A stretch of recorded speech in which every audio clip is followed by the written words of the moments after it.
Welcome to the Tampa Bay Buccaneers Daily Fantasy Team Preview. I'm Jason Gilbo. With me is Russell Clay. This Tampa offense, pretty young. You do have a few veterans there like Vincent Jackson. But overall, a pretty young squad that is kind of fun to look at. Obviously you have Doug Martin coming off a stellar year. And then obviously kind of a sneaky Charles Sims behind him. I think maybe the first thing we should talk about maybe here is Mike Evans and kind of what to expect from him this year. Well, you speak about the Buccaneers being pretty to look at. This is the classic, I won't say over-projecting, but they have so many nice young pieces that we all want to look and say, all right, well, if everyone hits their ceiling here, this should be the best offense of all time. And I think we get in a little trouble when we do that. Obviously, Winston has a bright future in front of him. Same with Mike Evans. But I worry about some of the other pieces here. I know Kenny Bell has a lot of lovers, and I'm not sure that's necessarily going to pan out. But, yeah, back to Mike Evans for a second. I love Mike Evans. I love what he's done in terms of volume, and I think volume is extremely important when evaluating receivers of any kind.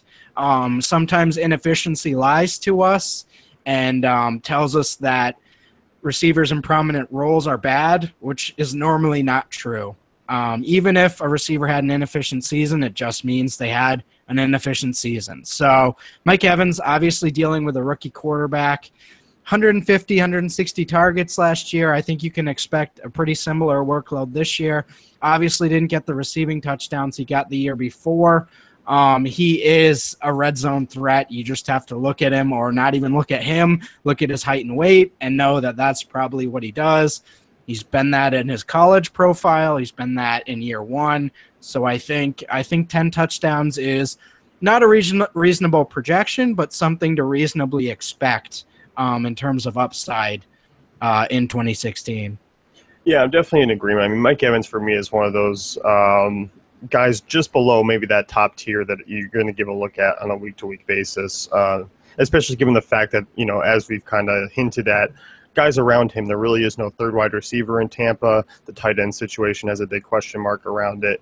And obviously Vincent Jackson, who I would love to see him flash a little bit of Vincent Jackson from old San Diego Chargers day. Not quite sure if that's there, but I would love to see that because I think that would make this offense much better. Yeah, I guess he's sort of moving into, we'll use another Charger as reference, into that Malcolm Floyd old man role, old man big deep threat role, where he's not going to see the same volume he saw a few years ago. That's going to go to Evans. But at the same time, Vincent Jackson probably still has something left in the tank, at least as a situational deep threat. He's going to have big weeks. He's kind of always been a big week and then nothing type guy. So there's going to be some big Vincent Jackson weeks. It's probably going to be more inconsistent than what we're used to with him. Yeah, I think so. I still think he's going to be worth a look in GPPs if he can kind of figure things out and get to the end zone a little more because, obviously his first two seasons with Tampa, both over 1,000 yards, 7-8 touchdowns. I do think he could get to somewhere similar again. I really do, especially if everything kind of pans out, if Winston takes the next step, if Mike Evans is uber efficient on the other side of him. I could see, best case scenario is him kind of coming in and playing a little bit better than he has the last 2 years. Yeah, no doubt. And again, we talk about the volume thing, but he did have 1,000 yards 2 years ago, so it wasn't a good year, but 1,000 yards is 1,000 yards. Still probably sees 100 targets in this offense.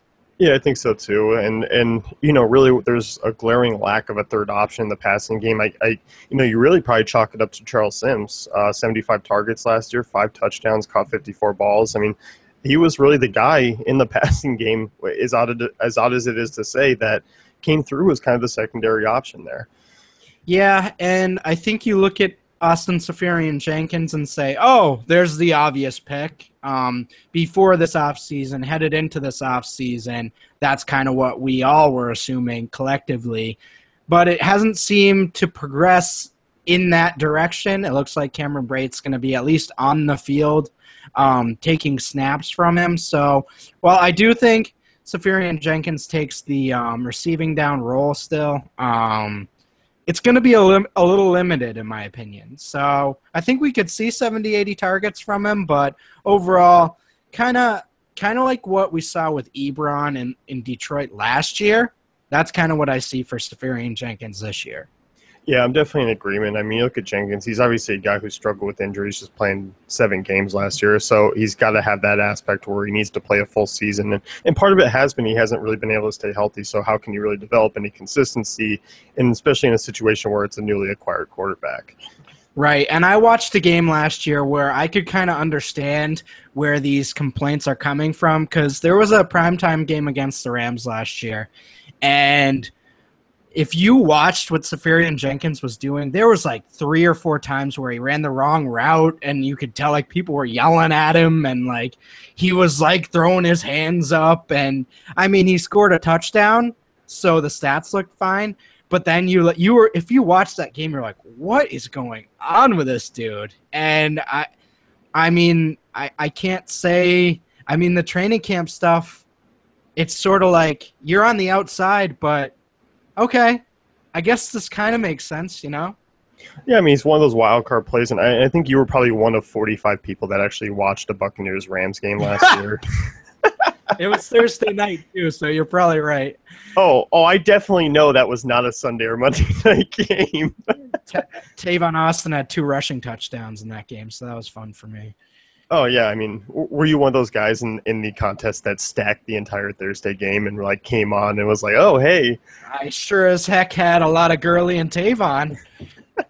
I was transitioning into Doug Martin here. Obviously, a stellar season last year. I mean, after really a down year before that, I mean, his rookie season, he looked like that rookie season guy, and he looked awesome. And obviously, I mean, a little bit of struggle in the touchdown department at times just because it was, you know, maybe he'd break one off for 70 yards and then Sims would come in or you know, he couldn't just punch it in. There was a lot of weeks where he did put up good yards but couldn't find the end zone. I'm a big fan of his yet again. I think he's going to be a solid volume guy. And if he keeps that efficiency, I mean, hard not to like him here. Well, it's hard to say someone who's been as inconsistent with his yearly totals. It's hard to say that we know who he is, but I feel like based on his rookie year and sort of last year, he's that boom bust guy that might not be used in the passing game as much as we want. He's going to have huge rushing totals some weeks, and other weeks it's just going to be that 60, 70 yards on 18 to 20 carries. Charles Sims is solidified in that receiving role. Do not expect Martin to be in on third downs that much. So Sims is a nice player in a solid role. Huge DFS upside if Martin does go down. If he doesn't, though, I think they're nice, and Sims will be a nice hedge off Martin some weeks in good matchups.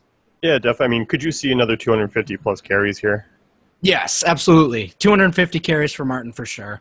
And, I mean, in a good year with Winston progressing, we're going to see more goal line carries as well. Yeah, definitely. So I'm excited about that backfield. As far as, you know, their strength of schedule goes, it is a little bit tougher, especially in the passing game. I mean, Winston is not going to have an easy test. I think that does kind of knock him down a little bit, but still playing in that division, there's certainly going to be some high-scoring games. Yeah, absolutely. As far as the defense goes, they were a bottom half defense last year. I do think they could come around to be a little bit more average this year, but still they'll be probably a team they usually pick on. Yeah, pretty mediocre. Thanks, Russ. That's going to wrap things up with our Bucs Daily Fantasy Team Preview. Be sure to check out the rest of our teams at dailyfantasycafe.com.